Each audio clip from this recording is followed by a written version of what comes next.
अस्सलाम वालेकुम जी बच्चों, कैसे हैं आप लोग। लो जी बच्चों, आज हमारा होगा थर्ड वाला लेक्चर और माशाल्लाह आप लोगों ने काफ़ी अच्छा रिस्पांस दिया कि ये जो नया तरीका है ना हमारा स्लाइड बना के करने वाला, ये वाकई मुझे खुद भी बड़ा मज़ा आ रहा है। बड़ी मज़ेदार चीज़ बन जाती है, वो एआई के थ्रू बन जाती है चीज़ और बड़ी बेहतरीन चीज़ है। वो आप लोगों की बुक ही मैं उसको देता हूँ और उस बुक में का टॉपिक दे देता हूँ और उस टॉपिक के जो है ना बड़े प्यारे वो इस तरह के करके वो स्लाइडें बना देता है, जिससे समझना बड़ा मज़े का काम हो जाता है। तो बहरहाल आज हमारा ये थर्ड लेक्चर है फिज़िक्स का और इसमें जो मेन टॉपिक है हमारा स्पेसिफिक हीट कैपेसिटी। अब ये क्या होती है, क्या बला है, इसको ज़रा देखते हैं। सो देखें, ये उसने मेन टाइटल बनाया हुआ है। पहले तो वही बात है कि मैं आपको स्लाइड से पहले मेन समझा दूंगा और फिर जो हमारी बुक है वहाँ से मैं आपको टॉपिक्स बताऊंगा कि क्या हमने पढ़ा है और क्या चीज़ है। वही सब कुछ है यहाँ पे, उसी का मटेरियल है। सो अभी हम क्या पढ़ने लगे हैं, फिज़िक्स ऑफ हीट स्टोरेज। ये चूँकि चैप्टर ही हमारा हीट वाला है, थर्मोडायनेमिक्स वाला है, तो हीट के मुतालिक आप पढ़ रहे हैं तो यहाँ पे होगा कि चीज़ें अपने अंदर हीट को कैसे स्टोर करती हैं, कौन सी चीज़ें हैं जो ज़्यादा स्टोर कर लेती हैं, कौन सी चीज़ें जो कम स्टोर करती हैं, जल्दी गर्म होती हैं, जल्दी ठंडा हो जाती हैं, एंड सो ऑन। बड़े मज़े का टॉपिक है, तो चलें इसको शुरू करते हैं। अब देखिए शुरू में ना पहले उसने ये एक एग्जांपल दी हुई है। एक वो ज़ाहिर है बर्तन है, देगचा है, तो उसमें दो तरह के चम्मच डाले हुए हैं, नीचे से बर्नर ऑन है, गर्माहट उसको दी जा रही है, हीट उसको मुसलसल मिल रही है। तो वो हीट जो है वो देखें डेफिनेटली ट्रांसफ़र होगी। तो एक तो आपके पास चम्मच जो है ना, ये वाला, ये जो रेड वाला नज़र आ रहा है, ये लोहे का कह लें, स्टील का कह लें, ठीक है। तो ये देखें हॉट किया हुआ है, क्यों? क्योंकि इसने जल्दी गर्म हो जाना है। लेकिन साथ ही जो लकड़ी वाला चम्मच है वो बहुत कम हीट अप होगा। तो ये दोनों की नेचर में फ़र्क है। देखें कहता है both spoons sit in the exact same boiling water. एक पानी के अंदर दोनों स्पून पड़े हुए हैं। Why does the metal hand burn your hand instantly. आपने जो ही हाथ लगाना है गर्म वाले चम्मच को तो वो आपका हाथ जलेगा, लेकिन लकड़ी वाले को लगाएंगे तो नहीं जलेगा, क्योंकि दोनों की बेस में फ़र्क है, दोनों की नेचर में फ़र्क है। चीज़ों की नेचर, उनके अंदर से जो मॉलिक्यूल्स हैं, उनकी जो कंस्ट्रक्शन है वो सारी डिफरेंट है। अल्लाह ताला ने वो डिफरेंट बनाई हुई है, वो भी डिटेल में आगे देखते हैं। तो ये बेसिक जो चीज़ है, जो फ़र्क है ना, वो यहाँ पे आता है। अब चलें ज़रा अगली स्लाइड पे। अब यहाँ देखें, वो ये जो हमारी प्रॉपर जो हमारा टॉपिक है ना, वो यहाँ पे डिफाइन कर रहा है उसको, ठीक है। स्पेसिफिक हीट कैपेसिटी ये क्या होती है? कहता है is the precise amount of heat energy. ये बुनियादी तौर पर क्या है? हीट की एनर्जी है, जो गर्माहट हम दे रहे होते हैं किसी भी चीज़ को, ठीक है। तो हीट एनर्जी है, कितनी प्रिसाइज एग्जैक्टनेस है, कितनी है, वो आगे है। हीट एनर्जी रिक्वायर्ड, जो हमें चाहिए होती है टू रेज द टेम्परेचर, के दर्जा हरारत बढ़ा सकें। यही जो हमारा टेम्परेचर होता है जी, आज 40 है, आज 50 है, आज 30 है, एंड सो ऑन, वो टेम्परेचर उसकी बात कर रहे हैं। तो टेम्परेचर को हमने बढ़ाना है, कितना या किसका बढ़ाना है, ये भी है। Of 1 kg of a substance. कोई भी चीज़ आपने ली है तो उसकी 1 किलो लेना है। 1 किलो लोहा है, 1 किलो जो है वो लकड़ी है, 1 किलो कोई और चीज़ है। तो 1 किलो की चीज़ का टेम्परेचर हमने बढ़ाना है। कितना बढ़ाना है? By 1 degree centigrade, 1 degree centigrade. ये जो हाईलाइटर है थोड़ा दूसरे कलर का हुआ है, 1 डिग्री सेंटीग्रेड तक उसको बढ़ाना है। तो दोबारा देखें, कहता है specific heat capacity is the precise amount of heat. कहते हैं ये हीट एनर्जी होती है जो हमें चाहिए है to raise the temperature of 1 kg of a substance. 1 kilo चीज़ का टेम्परेचर बढ़ाने के लिए जो हमें चाहिए, और कितना टेम्परेचर बढ़ाना है? 1 डिग्री सेंटीग्रेड। अब लोहा है, लोहा आपने उसको गर्म करना है और आपने देखना है कि कितनी मुझे गर्माहट उसको देनी है कि उसका टेम्परेचर पहले अगर 30 डिग्री सेंटीग्रेड था तो अब उसका 31 हो जाए। तो वो 30 से 31 जाने में कितनी गर्माहट उसको देनी पड़ी है। पानी अगर मैंने चूल्हे पर रखा हुआ है तो पानी को मुझे कितनी गर्माहट देनी पड़ी है। और हर चीज़ की गर्माहट देने का डिफरेंट होगा। किसी चीज़ को हमें ज़्यादा गर्म करना पड़ेगा उसके टेम्परेचर में फ़र्क डालने के लिए, किसी चीज़ को थोड़ा सा भी गर्म करेंगे तो वो टेम्परेचर में फ़र्क आ जाएगा। तो जाहिर है कि चीज़ों की जो नेचर होती है उस पर वो डिपेंड करती है। तो इसी को हम स्पेसिफिक हीट कैपेसिटी का नाम देते हैं। तो ये डायग्राम भी देखें उसने बनाई हुई कि भाई 1 kg का एक चीज़ है, उसको हम हीट अप कर रहे हैं। ये जो Q है ना, Q, अब ये देखें इक्वेशन आएगी आपके पास अगले पेज में। तो उस इक्वेशन में जो Q होता है, Q जो है क्वांटिटी ऑफ हीट है, ठीक है, ताकत, हीट की जो एनर्जी है वो दे रहे हैं। ये हीट टेम्परेचर नहीं है, ये आपने याद रखना है। टेम्परेचर हो रहा है, हीट हो रहा है, हीट ने टेम्परेचर बढ़ाना होता है या कम करना होता है। वैसे ज़ाहिर डायरेक्ट रिलेशनशिप है दोनों का, क्योंकि हीट ज़्यादा कर देंगे टेम्परेचर ज़्यादा हो जाएगा, हीट कम कर देंगे टेम्परेचर कम हो जाएगा। वो जो केमिस्ट्री का हमने पहला लेक्चर किया उसके अंदर भी यही कुछ ही है, ठीक है। तो वो क्वांटिटी Q जो है वो हीट एनर्जी है, और ज़ाहिर है वो साथ थर्मामीटर उसने बनाया है कि उसको, और इसकी यूनिट है, ये जो हमारी स्पेसिफिक हीट कैपेसिटी है ना उसकी यूनिट है जॉल्स होते हैं, क्योंकि ये वो है एनर्जी है, वो एनर्जी है ना हीट की एनर्जी कितने देंगी, कितने जॉल्स देंगे हम उसको पर केजी। ये जो ऊपर माइनस का 1 पावर लिखता है ना उसका मतलब होता है कि एक वो बटे में है, ओवर में है किलोग्राम, ठीक है, तो वो नीचे आ रहा होता है। और ये जो के है ना, ये के भी केल्विन है, 1 डिग्री सेंटीग्रेड बढ़ाएं या 1 केल्विन बढ़ाएं। केल्विन असल में ये भी टेम्परेचर होता है, लेकिन ये टेम्परेचर साइंटिफिक टेम्परेचर होता है। आम रूटीन के अंदर हम डिग्री सेंटीग्रेड में मेजर करते हैं, लेकिन केल्विन साइंटिफिकली हमने बताना होता है। तो ये जो बड़ा के है ये क्या है, केल्विन है, केल्विन। और अगर अगेन -1 का मतलब ये है कि ये जॉल्स को डिवाइड कर रहा है, नीचे आ रहा है। अभी इसकी आगे इक्वेशन आएगी, वहां से देखिएगा। ये है इसकी इक्वेशन, Q बराबर है mc डेल्टा टी। ये इक्वेशन बहुत इंपॉर्टेंट है, इसको हमें याद करना है। थर्मोडायनेमिक इक्वेशन, थर्मो में अगेन वही बात के हीट है, थर्मोडायनेमिक्स हीट की डायनेमिक्स, हीट कैसे चीज़ों को चेंज करती है, कैसे टेम्परेचर चेंज करती है, थर्मोडायनेमिक्स। तो Q किस पे डिपेंड कर रहा है, M पे डिपेंड कर रहा है। M क्या है, उसका मास, 1 किलो ले रहे हैं, ये जितना सब्सटेंस ले रहे हैं। C जो है वो अगेन उसकी स्पेसिफिक हीट कैपेसिटी है, और ये उस चीज़ की नेचर पे डिपेंड करती है। और डेल्टा टी फिर वही है जो टेम्परेचर कितना बढ़ेगा उसका, ठीक है, टेम्परेचर में जो फ़र्क आएगा। अब यहाँ से देखें, अगर हमें C फाइंड करना है तो M और डेल्टा टी को उधर ले जाते हैं, यानी इसको ऐसे लिखेंगे Q, मैं ज़रा अब ज़रा यहाँ लिख देता हूँ Q ओवर, क्योंकि अगर C इधर रहे तो M और डेल्टा टी इधर मल्टीप्लाई हो रहे हैं ना, उधर जाके डिवाइड में आएंगे, तो M भी उसके बटे में आ जाएगा, और डेल्टा टी जो है तब्दीली जो टेम्परेचर में आ रही है वो भी उसके नीचे आएगी, और C हमारा अकेला हो जाएगा। तो C किसके बराबर आ रहा है, Q ओवर है। और पीछे जो मैंने आपको यूनिट दिखाई, ये देखें जॉल्स ऊपर है, केजी और केल्विन नीचे है। तो देखें ये Q जो होता है ये एनर्जी है ना, तो इसका डेफिनेटली वो जॉल्स आएगा, जॉल्स में यूनिट आएगी। और M जो है वो मास है, तो मास ज़ाहिर है केजी में आना है, तो उसका आपने केजी लिखना होता है।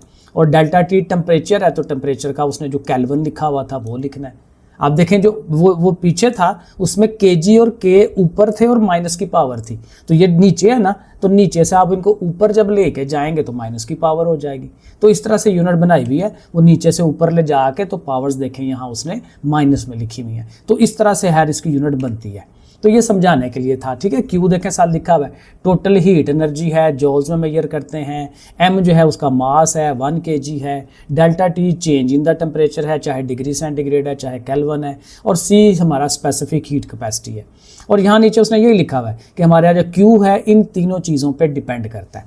आगे चले, अब यहाँ देखें उसने ये जो बनाया हुआ है, ये एक टेबल बनाया हुआ है, तो यहाँ पे ये चीज़ों की जो नेचर है वो उसने मुख्तलिफ बताई हुई है कि हमारे पास ये जो स्टील होती है और ये जो कॉपर होता है, ये असल में ये दोनों जो ना कंडक्टर्स हैं।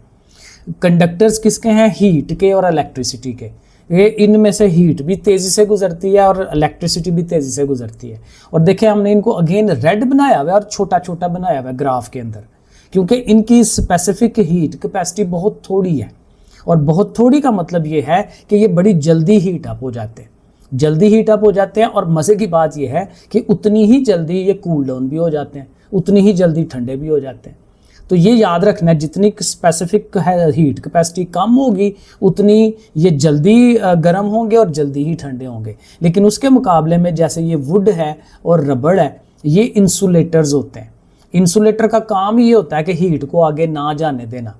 अब किसी जगह आप इंसुलेटर लगा लेते हैं, जैसे वही लकड़ी के चम्मच की मिसाल है, तो पानी गर्म है, देगची गर्म है, लेकिन चम्मच से आप कर रहे हैं तो वो हीट आपको नहीं पड़ रही, तो वो कंडक्टर अच्छा नहीं है, ये वो इंसुलेटर है।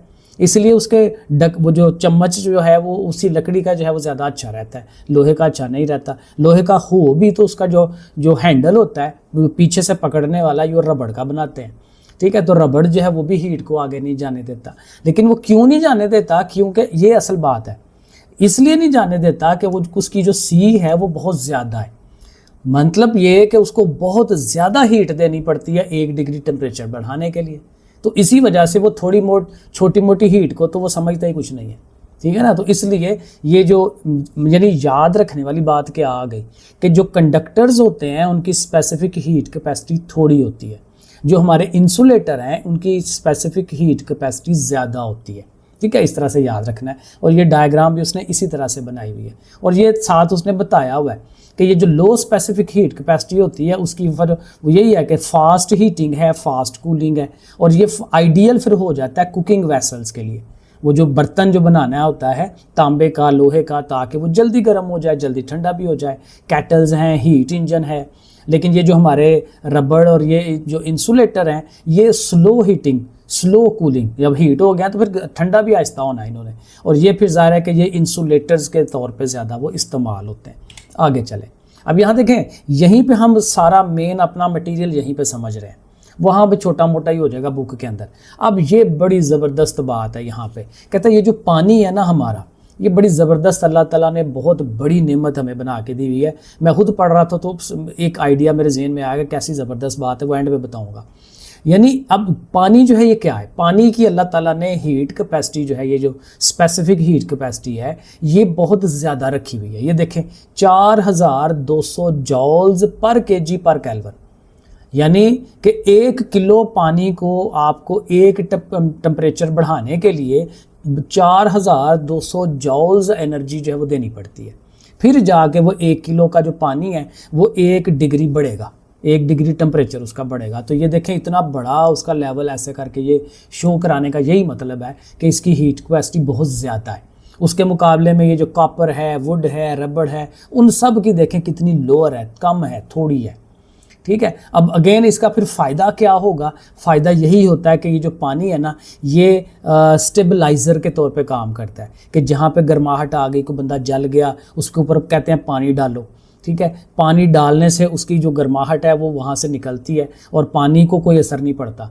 पानी का जो टेम्परेचर है इतना नहीं बढ़ता। पानी के अंदर आप बैठ जाएं, उस गर्म चीज़ को रख लें तो पानी खुद इतना गर्म नहीं होगा, लेकिन वो जज़ब कर लेगा सारे का सारा, ठीक है। तो ये बड़ी अच्छी इसके अंदर कैपेसिटीज़ हैं, और ये आगे उसकी एग्जांपल्स भी बताई हुई हैं। ये एग्जांपल है उसकी कि पानी जो है वो फिर क्या करता है। अब ये जो इंजन बनाया हुआ है, ठीक है, अब ये इंजन जो है जो हमारी गाड़ियों का इंजन होता है, तो उसमें आपने देखा होगा कारों वगैरह में वहाँ पे रेडिएटर होता है और वहाँ पे पानी डाला जाता है। पानी ख़त्म हो जाए वहाँ से तो कार का इंजन उड़ने का खतरा होता है, ठीक है। तो उसमें पानी हमेशा लाजमी देखना पड़ता है कि पानी है कि नहीं इसके अंदर। तो पानी उसके अंदर लाजमी होता है। तो क्या होता है, फॉर एग्जांपल ये हमने ये इंजन बनाया हुआ है, ठीक है। अब ये इंजन चल रहा होता है, चलता है, रगड़ होती है तो वहाँ पे हीट बनती है, या वैसे भी ईंधन जल रहा होता है तो हीट तो बननी है। तो उस हीट को निकालना कैसे है, उसके लिए ये पानी के पाइप लगाए हुए हैं हमने। तो पानी के पाइप उसके अंदर से गुजरते हैं, ठीक है, उस हीट को अपने अंदर एब्जॉर्ब करते हैं, लेके आते हैं, ऊपर से लाते लाते फिर यहाँ पे आते हैं रेडिएटर के अंदर, थर्मोस्टेट के अंदर से होते हुए यहाँ रेडिएटर के अंदर आ जाते हैं। रेडिएटर के साथ पंखा लगा होता है, यहाँ से रेडिएट करना है, यहाँ से आपने उसकी हीट को बाहर निकालना है। पंखा लगा होता है, उसको जो है वो बाहर के माहौल में वो इर्द गिर्द जो है वो निकाल देता है, ठीक है। तो उधर, और यहाँ पे देखें एक अच्छी उसने ना ये एक सेफ्टी वाल्व भी लगाया होता है कि बिलफर्ज वो पंखा उसने नहीं निकाल पाया तो फिर वो अगर पानी ज़्यादा गर्म हो जाए तो ये जो वाल्व है ये निकल जाता है, सेफ्टी वाल्व, तो यहाँ से भी वो पानी या हीट जो उसकी निकल जाती है। तो पानी का मकसद यहाँ पे वो बताया जा रहा है कि इसने ये जो इंजन है इसको गर्म होने से बचाना होता है, उसको ठंडा करना होता है। ये उसका स्टेप्स बताए हैं। पहले water pump circulate fluid through jackets, उसके इर्द गिर्द से चलता है, पानी उसको एब्जॉर्ब करता है, ये मैंने आपको बता दिया, वो बुक के अंदर से देख लेते हैं। तो एक एग्जाम्पल ये वाली है। दूसरी ये एग्जाम्पल है, ये एग्जाम्पल कह लें या उसकी एक्सप्लेनेशन है कि जो कोस्टल इलाके होते हैं, यानी वो इलाके जहाँ पे समंदर लगता है, जैसे कराची को लगता है, तो कराची का अगर आप टेम्परेचर देखें ना, पूरे साल का टेम्परेचर वो ना ही बहुत गर्म होता है ना ही बहुत ठंडा होता है। क्योंकि वो क्या करते हैं, जब गर्मियाँ आती हैं तो चूँकि पानी है वहाँ पे, तो पानी ने एक्स्ट्रा हीट को अपने अंदर एब्जॉर्ब कर लेना है। तो जो सात इलाके हैं उनको इतना गर्म नहीं होने देना, ठीक है। और जब वो रात आनी है तो उसको इतना ठंडा नहीं होने देना इलाके को, क्योंकि उसने अपनी गर्माहट फिर अब निकालनी है जो उसने एब्जॉर्ब की थी। तो उसको निकालेगा तो माहौल में फेंकेगा, तो माहौल फिर वो इर्द गिर्द ठंडा नहीं होगा। लेकिन उसी के मुकाबले में ये जो हमारी ज़मीन है, जो जिन एरियाज़ में हम रहते हैं पंजाब के लोग, तो यहाँ पे देखें बहुत गर्मी हो जाती है, वहाँ पे क्या है कि हमारी जो ज़मीन है उसकी जो स्पेसिफिक हीट कैपेसिटी है वो कम है। यहाँ लिखा हुआ है 810 है जॉल्स, ज़मीन की 810 है अपने अंदर एब्जॉर्ब करने की, और जो पानी की है वो 4200 है। तो पानी की कैपेसिटी ज़्यादा है तो वो ज़्यादा एनर्जी को अपने अंदर स्टोर कर लेता है, तो माहौल को इतना गर्म नहीं होने देता। लेकिन हमारी जो ज़मीन है वो 810 है, वो फ़ौरन तपना शुरू हो जाती है। 810 पे वो टेम्परेचर 1 डिग्री बढ़ जाता है, तो 5 गुना उसका ज़्यादा है। यानी 5 डिग्री वो समझ लें कि टेम्परेचर में अगर ओवरऑल फ़र्क पड़ रहा हो तो ज़मीन के ऊपर 5 डिग्री और समंदर वाले एरियाज़ में सिर्फ 1 डिग्री का फ़र्क पड़ेगा। तो इसलिए हमारा जो एरिया है पंजाब का मैदानी इलाका वो बहुत गर्म हो जाता है। लेकिन ये है कि फ़ायदा ये होता है कि रातें थोड़ी ठंडी भी हो जाती हैं। रात को जो है वो एकदम से टेम्परेचर में देखें कितना फ़र्क पड़ता है, दिन के दरमियान 40 और 40 से ऊपर जा रहा है, और रात को जो है वो 30, 25, 20 पे भी चला जाता है, तो वो फ़र्क आ जाता है। तो ये फ़र्क उसने यहाँ बताया हुआ है। और लास्ट वाला पॉइंट ये कहता है कि हमारी जो ज़मीन है ना ओवरऑल, अब यहाँ देखें यही मुझे इंटरेस्टिंग लगा था कि अल्लाह ताला ने ज़मीन के ऊपर जो पानी है ना वो 3 हिस्से पानी रखा हुआ है और 1 हिस्सा ज़मीन है। यानी अगर पूरी ज़मीन के 4 हिस्से कर लें तो उनमें से 3 हिस्से जो है वो पानी है, 75% के राउंड अबाउट, वो एग्जैक्ट देख लीजिएगा कितना है। तो 70% या उससे अबव पानी है। और वो पानी का देखें एक मकसद ये भी है, और मकसद भी हैं, ज़िंदगी के लिए पानी बड़ा ज़रूरी है, लेकिन एक मकसद ये भी है कि उसने सूरज की जो रोशनी पड़नी है उसकी हीट को अपने अंदर एब्जॉर्ब कर लेना है। ओवरऑल देखें ना, ओवरऑल की बात हो रही है, हाली किसी एक एरिया की बात नहीं हो रही। ये पूरी दुनिया जो है वो देखें नीला नीला ही नज़र आ रहा है, सारा नीला पानी है, और ज़मीन जो है वो थोड़ी थोड़ी है, यहाँ पे है, ये इधर है, ये एशिया इधर है शायद, ठीक है, अब ये वाली ज़मीन है, ठीक है। तो ये ज़मीन का टुकड़े थोड़े हैं, तो पानी ने एब्जॉर्ब कर लेना है, फिर वो रात को जो है उसको निकालना भी होता है। तो वो क्या करता है, टेम्परेचर में ज़्यादा फ्लक्चुएशन नहीं आने देता, टेम्परेचर बहुत ज़्यादा ठंडा नहीं हो जाता, टेम्परेचर बहुत ज़्यादा गर्म नहीं हो जाता। तो इस वजह से इस ज़मीन के ऊपर एक अल्लाह ताला ने माहौल ऐसा बना दिया है कि जहाँ पे ज़िंदगी को गुजारना आसान है, इजी है, ज़िंदगी यहाँ पनप सकती है, बन सकती है। इसलिए देखें कहीं और जाते हैं चेक करने तो वो एलियंस का कहीं और तस्वुर ही नहीं है, सिर्फ ज़मीन के ऊपर ही ज़िंदगी मुमकिन है, क्योंकि यहाँ के हालात ही अल्लाह ताला ने इस तरह से डेवलप किए हुए हैं। तो ये पॉइंट उसने ये यहाँ एंड पे बताया हुआ है। तो ये हमारी पूरी स्लाइडें थी। अब ज़रा बुक का देख लेते हैं कि वहाँ पे क्या है। अच्छा जी, बुक के ऊपर हमारा ये 10.2 टॉपिक है, स्पेसिफिक हीट कैपेसिटी। तो शुरू में तो वही बात उसने बताया कि जो एनर्जी रिक्वायर्ड है टू हीट अ मटेरियल, किसी मटेरियल को जो हीट करने के लिए जो एनर्जी हमें चाहिए होती है वो इन 3 चीज़ों पे डिपेंड करती है। मास ऑफ द सब्सटेंस, उसका मास कितना है चीज़ का, वही बात स्मॉल m जो हम लिख रहे हैं। चेंज ऑफ टेम्परेचर, टेम्परेचर में तब्दीली कितनी आती है, डेल्टा टी, जो उसने इक्वेशन बनाई हुई थी, इक्वेशन की हम बात कर रहे हैं। Nature of the material, material की नेचर क्या है, नेचर ऑफ द मटेरियल को हम सी से रिप्रेजेंट करते हैं, ये भी हम पढ़ चुके हैं। तो ये भी एक सवाल बन जाता है कि किसी भी चीज़ की जो हीट देने है होता है वो किन 3 चीज़ों पे डिपेंड करती है। तो ये शॉर्ट सवाल आपका यहाँ से बनता है, इन 3 चीज़ों को हमें याद कर लेना चाहिए। अब यहाँ आगे एक्सप्लेनेशन है उसकी सारी। Some substances absorb heat more easily than other, बाज़ चीज़ें जल्दी अब्जॉर्ब कर लेती हैं हीट को, बाज़ कम करती हैं। For example heating 1 kilogram of water, पानी के हिसाब से वो बता रहा है कि वो ज़्यादा। अब ये देखें ये इक्वेशन आ गई, Q = mc डेल्टा टी। इसको ज़ाहिर आपने याद करना है, Q किस चीज़ को शो कर रहा है, M किस चीज़ को, डेल्टा टी सी, ये प्रॉपर आप याद करें। और यहाँ पे ये डेफिनेशन है जो कि वहाँ पे भी लिखी हुई थी, एग्जैक्टली वही वर्ड्स जहाँ लिखे हुए हैं। Specific heat capacity C is the amount of heat energy needed to increase the temperature of 1 kilogram of a substance by 1 degree centigrade or 1 degree Kelvin। और उसकी यूनिट वो देखें वही जॉल्स पर kg पर केल्विन जो मैंने आपको बता दिया।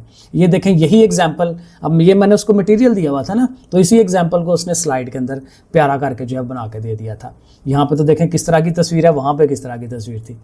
अब उसी स्पेसिफिक हीट कैपेसिटी को सॉलिड के लिए डिफाइन कर रहा है, उसी को लिक्विड के लिए डिफाइन कर रहा है, और गैस के लिए कर रहा है नहीं कर रहा। तो लिक्विड के लिए लादा डेफिनेशन वही है, ज़रा पढ़ के देखें। The specific heat capacity of solid is the heat energy, ये भी हीट एनर्जी है, needed to raise the temperature of 1 kilogram of a solid by 1 degree centigrade. वही सारी वर्डिंग है जहाँ पे हम कह रहे हैं ना ऑफ अ सब्सटेंस, कि कोई चीज़, तो अब चूंकि सॉलिड की बतानी है तो उस सब्सटेंस के लफ्ज़ की जगह पे सॉलिड का लफ्ज़ इस्तेमाल कर लें। तो ये डेफिनेशन आपने याद करनी है। ठीक है। आगे ये वही है कि जी वुड और रबड़ का और स्टील और कॉपर की जो एग्जांपल ये वाली थी, वही सारी एग्जांपल उसने यहाँ एक्सप्लेन की हुई है, वो मैंने आपको समझा दिया सारा। इसी तरह से वो लिक्विड के मुतालिक बात करता है, क्योंकि यहाँ पे वुड रबड़ और स्टील कॉपर क्यों किया है, क्योंकि सॉलिड की बात हो रही है। यहाँ पे लिक्विड की बात करेगा। अब लिक्विड की डेफिनेशन में भी वही सारे वर्डिंग है जो मैंने ब्रैकेट कर दिया है, और वहाँ सिर्फ क्या करना है, सॉलिड की जगह लिक्विड का लफ्ज़ आ जाना है। बाकी डेफिनेशन वही सारी है, इसको आप याद कर लें। अब इसको जब वो करेगा तो इसमें बात करेगा पानी की, ठीक है, जो अभी हमने बात कर ली कि पानी बड़ी कमाल की चीज़ है, ऐसे है वैसे है। ये उसकी नंबर जो है हमें याद रखना है भाई, 4200 जॉल्स पर केजी पर केल्विन होता है, ठीक है। वाटर का फिर इस्तेमाल हम कहाँ करते हैं, water is widely used in cooling systems, heating system and as a natural temperature stabiliser. कुदरती तौर पर टेम्परेचर को वो स्टेबलाइज करता है। मैंने आपको बड़ा लंबा चौड़ा एक्सप्लेन कर दिया। अब उसके इफ़ेक्ट हैं। अब इफ़ेक्ट वही जो एग्जाम्पलें हमने पढ़ी हैं कि वो जी कोस्टल एरिया में किस तरह से होता है। ये शुरू वाले में कोस्टल एरिया की बात उसने की है, आगे उसने ये वो हीट इंजन की बात की है, ठीक है, जैसे वो हमारे इंजन्स होते हैं और वो वहाँ से पानी और रेडिएटर और वगैरह, वही सारी बातें यहाँ पे हैं, ठीक है। और एंड पे जो है वो बात करेगा यहाँ पे कहीं पे कि वो जो ज़मीन जो है ओवरऑल किस तरह से समंदर ने उसका टेम्परेचर को स्टेबलाइज़ किया हुआ है। तो ये रीडिंग आप करें। बाकी ये है कि जो याद करने वाला है ना, एक तो डेफिनेशन है, वो इक्वेशन है, डेफिनेशन है, वो याद कर लें। बाकी अगेन बात वही है कि याद करने पे अभी इतना ना उस पे जाएं, ठीक है। वो मोटी मोटी जो डेफिनेशन आती है वो कर लें, लेकिन जब हम एक्सरसाइज करेंगे तो एक्सरसाइज को तैयार करेंगे, याद करेंगे, और साथ ही चैप्टर में से अहम सवाल भी हम निकालेंगे, तो फिर उनको याद करें। लॉन्ग सवाल करें, शॉर्ट करें, उस तरह से। तो पहले इसको समझ लें, इंशाल्लाह भी टाइम है हमारे पास। तो नेक्स्ट हमारा लेक्चर होगा चेंज इन स्टेट यहाँ से, और देखते हैं कि वो कितना हो सकता है। तो 3 लेक्चर हमारे हो गए, ठीक है जी। ओके, फिर अल्लाह हाफिज़।